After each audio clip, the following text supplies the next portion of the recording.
इस कहानी का शीर्षक मैं बाद में बताती हूँ। वो आईने के सामने खड़ी होकर ऊपर से नीचे तक खुद को निहार रही थी। आखिर मैं उससे तो बेहतर ही हूं ना। कैसी मोटी नाक थी, रंग भी बेहद दबा हुआ, और कद तो मुझसे 19 ही रहा होगा। मैं ग्रेजुएट पास और वो 12वीं, छोटी सी प्राइवेट नौकरी वाला। फिर भी उसने मुझे रिजेक्ट कर दिया। क्या मैं सचमुच इतनी बुरी दिखती हूँ? वो आईने के सामने लगातार ऐसे उससे बातें कर रही थी, मानो वो आईना ना होकर उसका कोई सबसे अच्छा दोस्त हो। ये 16वां रिश्ता था जिसने उसे देखने के बाद रिजेक्ट कर दिया था। हर बार यही तमाशा होता था कि आज लड़के वाले आ रहे हैं, अच्छे से सामने तैयार होकर आना। उसे सजा धजा कर लड़के वालों के सामने ऐसे पेश किया जाता था मानो वो कोई इंसान ना होकर किसी दुकान में रखा हुआ कोई सामान हो, जिसे दुकानदार ने करीने से सजाकर अपने शोकेस में ऐसे लगाया हो, और फिर भी कोई उसे पसंद ना कर रहा हो। आज फिर उसके साथ यही हुआ, हर बार की तरह फिर वही रिजेक्शन। आखिर उसमें कमी ही क्या थी? बस थोड़ी सी सांवली ही तो थी, गाल पर बिल्कुल मामूली सा जले का निशान, जो कि बचपन में जल जाने से हुआ था, और अगर उस पर समय रहते ध्यान दिया जाता तो शायद वो निशान भी ना होता। लेकिन अब किसको दोष दें? संयुक्त परिवार और इतने बच्चे, कौन उसकी खातिर महंगी क्रीमों और दवाइयों का बंदोबस्त करता भला? लेकिन अब इसमें उसकी भी तो कोई गलती नहीं थी। जिंदगी के 32 बसंत निकल चुके थे, साथ की सब सहेलियों की तो बच्चे भी बड़े होने लगे थे। किसी का ब्याह शादी या कोई भी समारोह हो, लोग देखते ही बातें बनाने लगते थे। माँ भाई से सामने से पूछ भी लेते, अभी तक ब्याह नहीं हुआ इसका? वो लोग भी अब लोगों की नजरों से कतराने लगे हैं। कितना मजबूर करेंगे लोग? अरे नहीं हुआ ब्याह, क्या करें, कहाँ जाकर मर जाए? सबके ताने उलाने, यही तो बस उसके हिस्से आया है। किसी ने कभी ये नहीं पूछा तुम्हें कैसा लड़का पसंद है, बस यही सोचा कोई इसे पसंद कर ले। कभी कभी तो उसे इतनी कोफ्त होती थी कि जब बिल्कुल ही बेमेल लड़का उसे दिखाया जाता, और अगर वो ना करने की जरूरत कर दे तो ना जाने क्या क्या ताने सुनने को मिलते थे। पर अब उसका मन भी बगावत पे उतर आया था। जाओ, नहीं करनी शादी, ऐसे ही रह लेंगे जिंदगी भर। जिंदगी ऐसे ही चल रही थी। पास तो सब थे, मगर साथ कोई नहीं था। गलती किसी की नहीं थी। शायद भगवान से उसकी तकदीर लिखते वक्त पन्ने पर काली स्याही उलट गई होगी। ये सोचते हुए उसने आईने के सामने खुद को ऊपर से नीचे तक निहारा। इतना कसा बदन, अपनी कुर्ती को दोनों हाथों से पीछे की ओर खींचकर पकड़े हुए वो मुझसे बोली, और दोनों साइड की ओर बारी बारी से मुड़कर अपनी कमर की खूबसूरती निहारी। साथ की सारी लड़कियां उसके बदन से रश्क करती थी, और अक्सर उसे चिकोटियां काटते हुए कहती थी, शादी की रात तो जीजा जी तुम्हारा बदन ही चूमते रहेंगे। लेकिन वो जानती थी कि शादी की खातिर चेहरे की खूबसूरती मायने रखती है। यूं बदन की फरमाइश में तो हर कोई टूट पड़ेगा। अरे तब चेहरा, उम्र, रंग, जात पात क्यों नहीं मायने रखते? तब क्यों मर्द वहशी जानवर बनकर टूट पड़ता है, फिर वो चाहे एक नन्ही बच्ची हो या बूढ़ी औरत? क्योंकि तब तो सिर्फ अपनी हवस मिटानी होती है ना।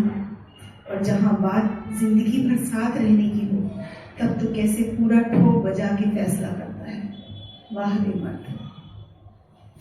अब तो मायके आई हुई सखी सहेलियों ने भी उससे ठिठोली करना छोड़ दिया है कि कहीं उसे बुरा न लगे। और सच तो ये है कि उसे भी अब उन सबसे मिलकर कोई खुशी नहीं होती थी। जब बचपन की सखियां अपने बच्चों के साथ उससे मिलने आती थी तो वो बीमारी का बहाना करके लेट जाती थी और माँ से कहलवा देती थी, उनसे मिलने को मना कर देती थी। और जब उनके जाने के बाद घंटों रोती थी। माँ भी उसके साथ रोती थी। माँ का मुरझाया चेहरा और भाई की बेबसी देखकर उसे खुद पर कोफ्त होती थी। अभी पिछले हफ्ते की तो बात है, नुक्कड़ की परचून की दुकान में जब वो शक्कर लेने गई थी। दुनीचंद काका दुकान पर नहीं थे। उनका लड़का सुरेश, जो कि होगा लगभग 18-19 बरस का, जिसको बचपन में उसने खूब गोद खिलाया था, वो आज काका की जगह दुकान पर बैठा था। शक्कर तोल कर देते वक्त उसने उसकी कलाई पकड़ ली और बोला, सुन, शाम को बगिया में मिलेगी। उसे लगा मानो कोई गंदा सा लिजलिजा कीड़ा उसकी कलाई पर चिपक गया हो। उसने घृणा से हाथ छुड़ाकर एक झन्नाटेदार झापड़ उसके गाल पर रसीद कर दिया और वहां से चली आई। कैसी दुनिया है ये, मांस के लोथड़े से इतना लगाओ। अरे तो चेहरा भी तो उसी मांस का ही है ना। सबके ताने सुनते सुनते वो भीतर से बिल्कुल खोखली हो गई थी। अब उसने कहीं आना जाना भी बंद कर दिया था, बस घर के कामों में उलझी रहती थी। या यूं कहें तो बाहर की दुनिया के हर शख्स उसे सवालिया नजरों से घूरता मालूम पड़ता था। उसे लगता था कि उसके इर्द गिर्द सब उसे घेर के खड़े हैं और उस पर जोर जोर से हंस रहे हैं और चिल्ला चिल्ला कर एक ही बात पूछ रहे हैं, अभी शादी नहीं हुई तुम्हारी? उसकी भी कुछ जरूरतें, कुछ अरमान हो सकते हैं, ये उसे अब याद ही नहीं पड़ता था। तो किसी और से क्या शिकायत करती? 2 वक्त की रोटी तो मिल ही रही थी ना। परिवार में किसी को कोई तो बीमारी में देखभाल की जरूरत हो, सबके लिए वो हाजिर होती थी। सच तो ये है कि वो भी कभी बीमार पड़ना चाहती थी कि कोई उसकी भी तो देखभाल करे ना, उसका भी ख्याल रखे। मन से तो वो बीमार होती ही जा रही थी, पर तन भगवान ने जाने किस मिट्टी का बना करके भेजा था। सब कुछ सहकर भी जस का तस कठोर। यह भगवान को पता था कि कौन सुनेगा उसकी, सो उस पर तरस खा गए। कभी कभी उसे अपनी किस्मत और भगवान से नफरत होने लगती थी और घर वालों पर भी तरस आता था। कहाँ कहाँ नहीं दौड़े वो उसकी खातिर। जहां भी कोई शादी का रिश्ता बताता, भैया तुरंत दौड़ा चला जाता। पर हाय रे उसकी किस्मत, उसका एक ही दोस्त था जिससे वो घंटों बतियाती रहती थी। अपने मन का उससे सब कह लेती थी। अपना हर सुख दुख, हर गम उससे बांटती थी। देर रात तक जागना, तकिए का भीगना और सामने दीवार पर एक कमजोर कील के सहारे बड़ी मुश्किल से लटके आईने से बात करते करते कब भीगी पलकों का मुड़ जाना रोज का नियम सा बन गया था। हाँ, वही दोस्त, वो आईना, वो भी उसके वजूद की तरह ही था। चिपका फ्रेम और जगह जगह से उसकी निकल भी उतर आई थी, जिससे पूरी तरह से साफ दिखाई भी न देता था। वो भी दिन पर दिन उसी की तरह ढलता जा रहा था।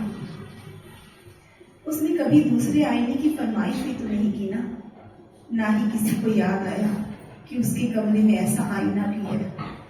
या शायद किसी ने उसे आईना देखने के काबिल ही न समझा। और एक दिन घर में आए किसी रिश्तेदार के बच्चे ने उसके इकलौते दोस्त पर बॉल मार दी। और वो आईना, वो भी उसके वजूद की तरह भरभरा कर डूब गया। लेकिन उस दिन सिर्फ आईना ही नहीं टूटा था, उसका सुख दुख बांटने वाला एक साथी हमेशा के लिए उससे छूट गया था। आईने में वो खुद का चेहरा नहीं देखती थी। सच तो ये है कि चेहरा तो उसमें दिखता ही नहीं था, बल्कि एक दोस्त देखती थी। आज वो सचमुच अकेली हो गई थी। ये सोचते हुए वो आईने के टूटे बिखरे टुकड़े कुछ इस तरह समेटने लगी कि उस आईने की टूटी किरचें उसके भीतर समाने लगी। वो इस साथी को उससे बिछड़ने नहीं देना चाहती थी। उसने जोर से अपनी मुट्ठी को खींच लिया। हथेली से लहू की धारा बह रही थी और उसका दोस्त आईना किरचे बनकर धीरे धीरे उसके भीतर समाता जा रहा था। इस किरदार की कुछ सुलगते सवाल हैं। क्या क्या खूबसूरती का पैमाना शारीरिक सुंदरता है? क्या उसका खूबसूरत होना या ना खूबसूरत होना उसकी गलती थी, या सिर्फ शादी के लिए ही सुंदरता मायने रखती है, शरीर भोगने के लिए क्यों नहीं? और इस कहानी का नाम है किरचे।